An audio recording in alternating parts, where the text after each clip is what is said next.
नमस्कार बच्चों, स्वागत है एक बार फिर आप सभी का। हम पढ़ रहे हैं किरण आरेख और दो पॉइंटों पर हमने चर्चा कर ली थी।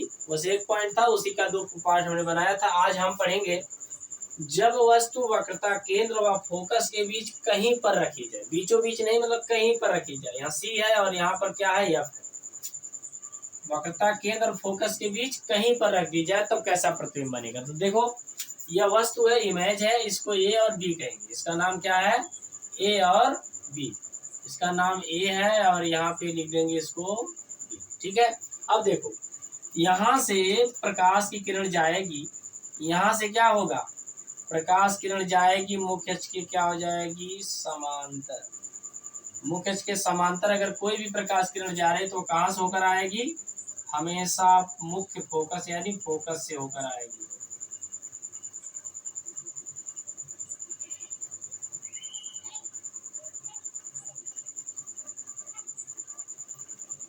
हमेशा मुख्य फोकस से होकर आ रही है। टेढ़ा क्या हो रहा भाई।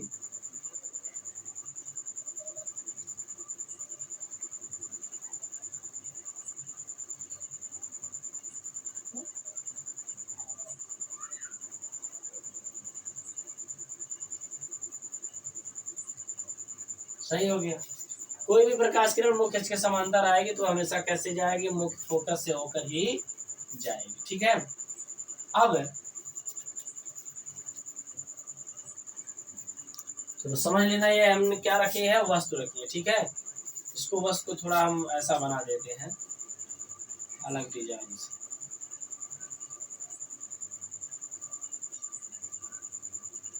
ठीक है। अब इसके बाद कम से कम दो किरणों को क्या होना है, काटना पड़ेगा। पहले यहाँ से पहले इसको यहाँ से बताते हैं, इसको भी छोड़ते हैं। चौथा है, यहाँ से चलते हैं। दूसरा देखो यहाँ पर कर दिए हैं हम, है ना। ठीक है। देखो, जब वस्तु अनंत व वक्रता केंद्र के बीच कहीं पर हो। जब वस्तु अनंत और वक्रता केंद्र के बीच कहीं पर हो। अनंत पर थी, अब अनंत और वक्रता केंद्र के बीच, सी और अनंत के बीच है, तो क्या होगा, यहाँ से प्रकाश किरण चलेगी, यहाँ से प्रकाश किरण क्या होगी, चलेगी, मुख्य अक्ष के क्या हो जाएगी, समांतर जाएगी, जाएगी। यहाँ मुख्य अक्ष के समांतर चली गई।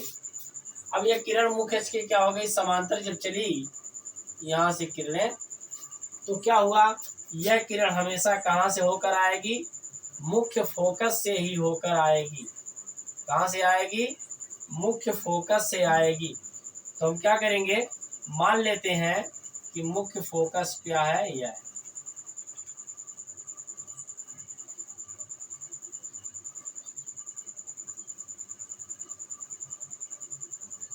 कहाँ से आएंगी, मुख्य फोकस। तो मान लेते हैं मुख्य फोकस क्या है, एफ यहाँ, और यह वक्रता केंद्र को मान लेते हैं यहाँ। ठीक है, यह वक्रता केंद्र सी। पहले आपको क्या करना है, किरण वैसे समांतर जा रहा है, ये खींच लेना है। ठीक, तब मानना, इसके बाद एफ को मानना है या सी को मानना है। वैसे क्योंकि नहीं तो टेढ़ा हो जाएगा आरेख। तो सबसे पहले क्या करना है, किरण आरेख को गुजार देना, इसके बाद तब एफ और बिंदुओं को मानना पड़ेगा। अब हमें क्या करना है, इमेज बनाना। कम से कम दो किरणों को क्या करना पड़ेगा, कटाना पड़ेगा। ठीक है। तो हम क्या करते हैं, एक किरण को कहाँ से गुजार देते हैं, वक्रता केंद्र से गुजार देते हैं।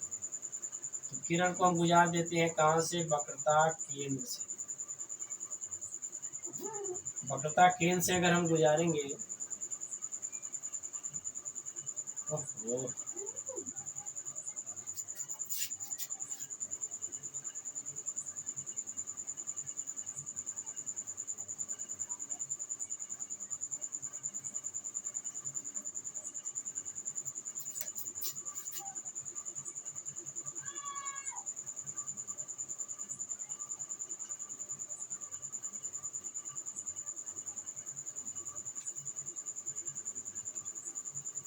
वक्रता केंद्र से जब गुजारेंगे तो यह वाली किरण आएगी तो उसी रास्ते से वापस भी चली जाएगी, आएगी और वापस भी क्या हो जाएगी, चली जाएगी। ठीक है।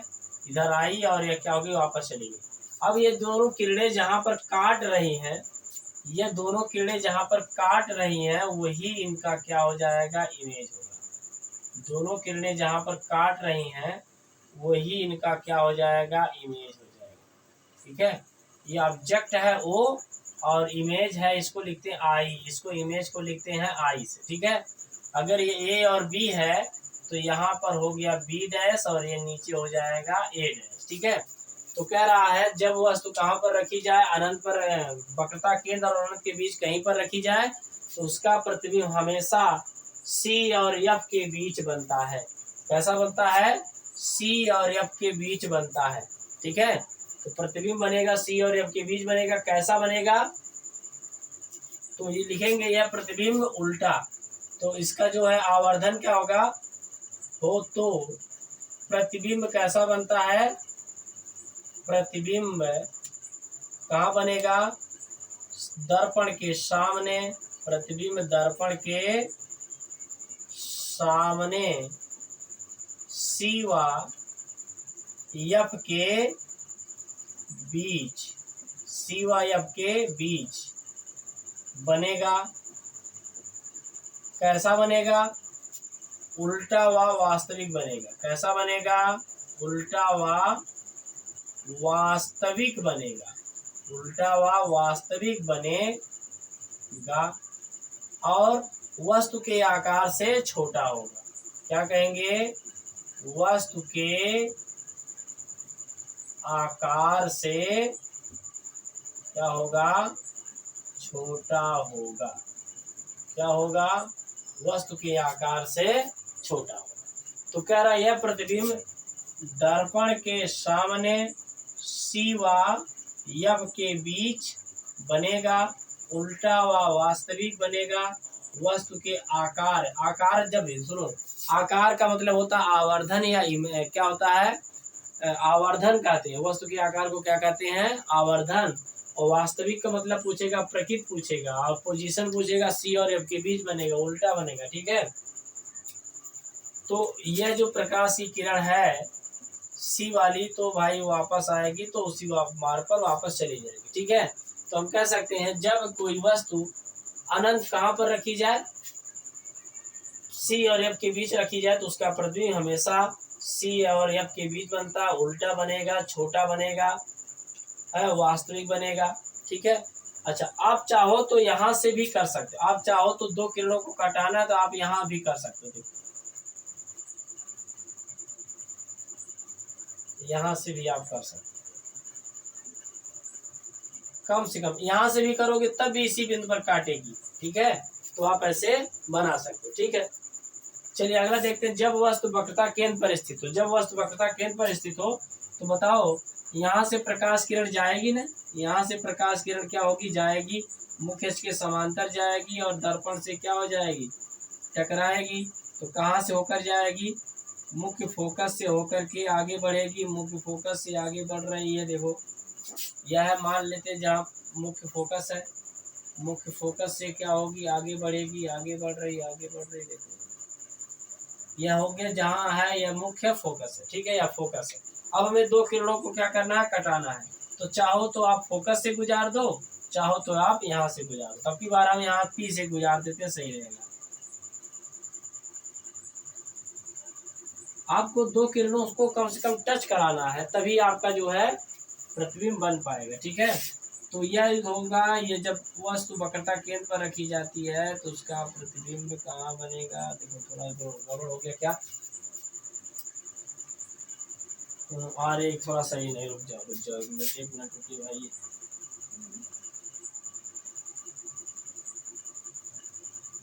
इसको काटना है ना यहाँ पे, तो ये नहीं मानेंगे, भी जहाँ ले जाएंगे इसको तो यह बीचों बीच इसके तरफ से।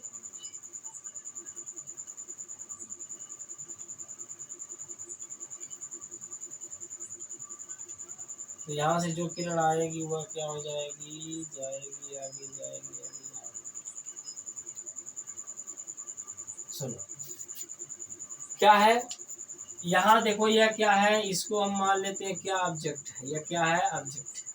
ठीक है, यहाँ से प्रकाश किरण आई, यहाँ से प्रकाश किरण चली गई, यहाँ से चली गई, तो यहाँ से आएगी तो यह बिंदु हो गया एफ, फोकस से होकर जाएगी, और यहाँ से ध्रुव से होकर जाएगी तो परावर्तन के नियम का पालन करते यहाँ पर आएगी।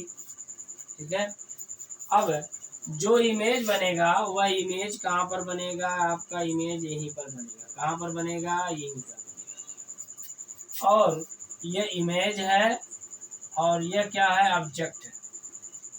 यानी कि कह सकते हैं यदि वस्तु वक्रता केंद्र पर स्थित हो, कहाँ पर स्थित हो, वक्रता केंद्र पर स्थित हो, तो उसका प्रतिबिंब भी वक्रता केंद्र पर ही बनेगा।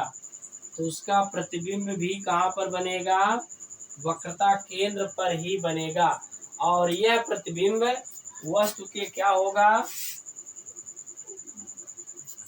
यह प्रतिबिंब वस्तु के आकार के बराबर होगा, उल्टा प्रतिबिंब होगा। और कैसा प्रतिबिंब होगा, वास्तविक प्रतिबिंब, उल्टा और वास्तविक प्रतिबिंब होगा।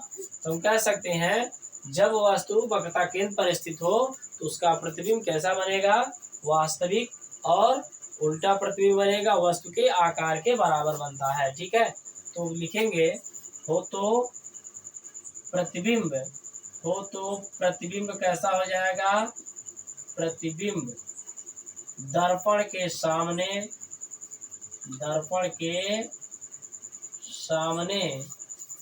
प्रतिबिंब दर्पण के सामने वास्तविक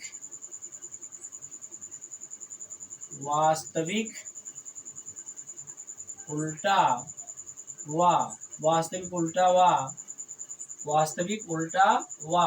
वस्तु के आकार का बड़ा होगा, वस्तु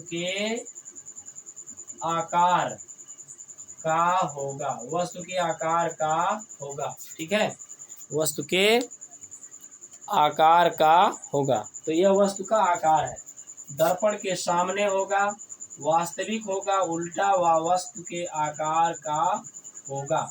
यह आकार है, वस्तु के आकार का होगा। ठीक है, तो वस्तु के आकार है, यह आकार लिखा गया है, इसको ध्यान रखना, आकार का होगा।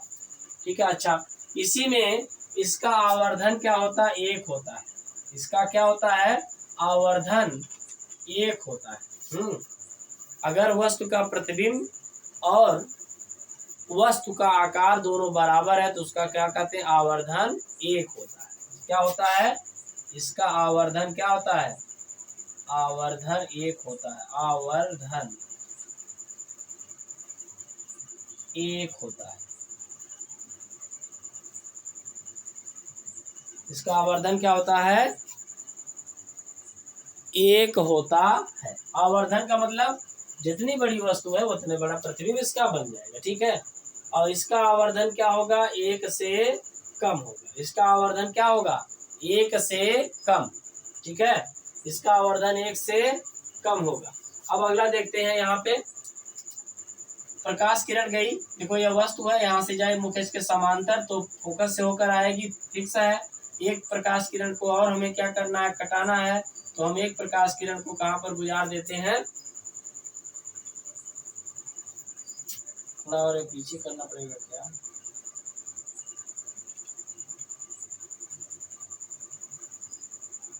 वक्रता केंद्र से पीछे यहाँ पे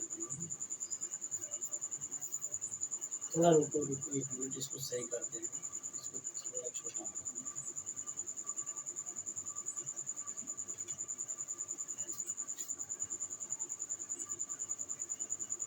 जब वस्तु कहाँ पर रखी जाए, वक्रता केंद्र और कहाँ पर रखी जाए, वक्रता केंद्र और फोकस के बीच, देखो सी और एफ के बीच रखी जाए तो यहाँ से प्रकाश किरण चलेगी, मुख्य अक्ष की क्या हो जाएगी, समांतर जाएगी।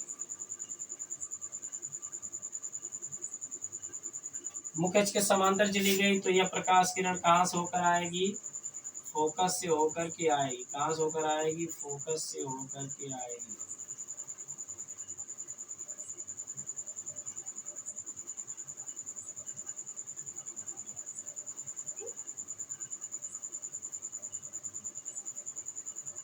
ठीक है, आ गई यहाँ पे, और यह हो गया एफ।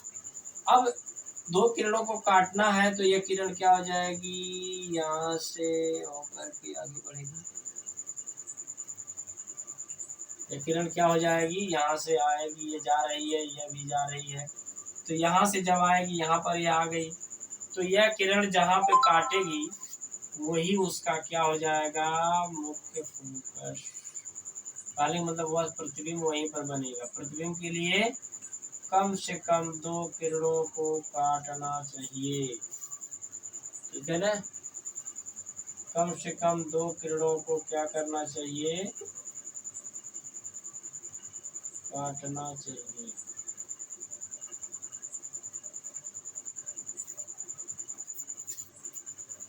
सॉरी, थोड़ा सही नहीं बन रहा भाई। प्रकाश किरण के लिए 2 किरणों को काटने के लिए क्या करना है, पीछे कटे, पीछे कटे, पीछे कटे,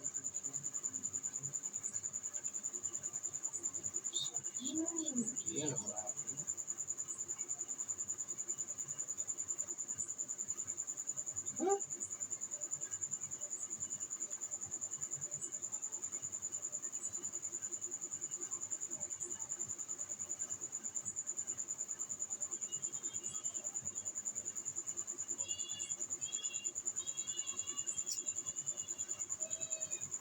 थोड़ा किरण आने में वही समय लग जाती है, ठीक है, थोड़ा समय लगती है।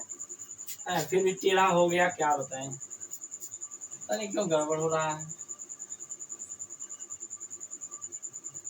चलिए ठीक है।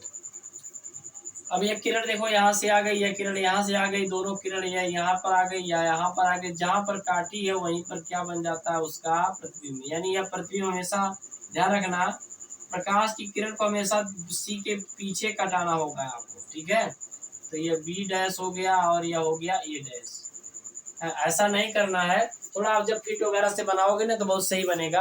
बस केवल हमें हाँ वैसे बनाने में थोड़ा सा समय लगा है, कोई दिक्कत नहीं है इसमें। देखो क्या है, जब वस्तु वक्रता केंद्र और फोकस के बीच रखा जाता है तो उसका प्रतिबिंब कहाँ पर बनता है, वक्रता केंद्र दर्पण के सामने, वक्रता केंद्र के पीछे बनता है।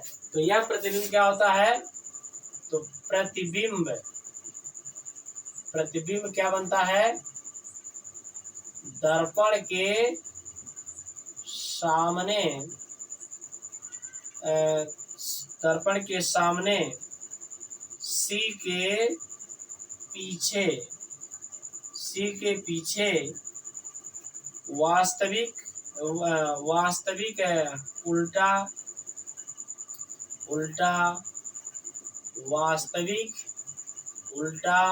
वास्तविक व वस्तु से बड़े आकार का होता है।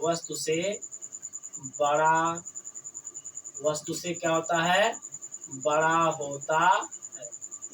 कैसा होता है, सामने सी के पीछे उल्टा वास्तविक व वस्तु से बड़ा होता है। इसका आवर्धन क्या होता है, आवर्धन 1 से अधिक। इसका जो आवर्धन होता है, आवर्धन माने आवर्धन क्या होता है, आवर्धन 1 से बड़ा। यह प्रश्न पूछा जाता है, कौन सा ऐसा दर्पण है जिसमें आवर्धन तीनों प्रकार का पाया जाता है। इसमें आवर्धन क्या होता है, आवर्धन का मतलब प्रतिबिंब बटे वस्तु का अनुपात। प्रतिबिंब बटे वस्तु की जो लंबाई होती है उसके अनुपात को हम आवर्धन कहते हैं। आवर्धन 1 से कम, इसका मतलब प्रतिबिंब छोटा बनता है वस्तु के तुलना में, ठीक है। और यहाँ पर हम लास्ट इसको देख लेते हैं, चलिए हो जाएगा, ठीक है। यहाँ पर हम देखते हैं, जब वस्तु फोकस पर रखी है तो क्या होगा, यहाँ से देखो यह वस्तु है, यह क्या है, यह वस्तु रखी है और कहाँ पर रखी है, फोकस पे, ठीक है। जब फोकस पर रखी है तो आप जानते हो प्रमुख अक्ष के समांतर जाएगी, तो इस तरह से लिखाएंगे। और कहाँ से होकर आएगी, फोकस से। कहाँ से होकर आएगी, फोकस से होकर के जाएगी तो क्या हो जाएगा, मुख्य अक्ष के क्या हो जाएगी, समांतर हो जाएगी।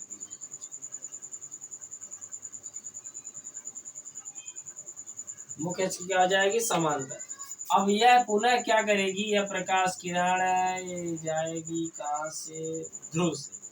कहाँ से होकर जाएगी, ध्रुव से। तो भी ये किरणें आपस में कहीं पर नहीं मिलेगी, मतलब कहाँ जाएंगी, यह कहाँ किरण जाएगी? यह अनंत।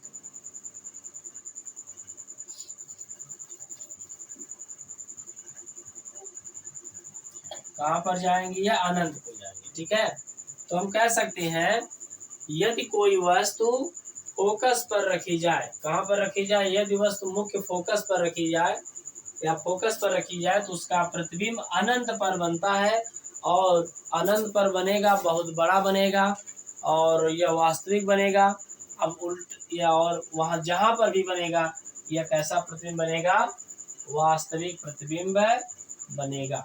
ठीक है, हाँ, अगर आप सी से गुजारना चाहते हो, सी से गुजारना चाहते हो तो सी से भी आप गुजार सकते, कोई दिक्कत नहीं।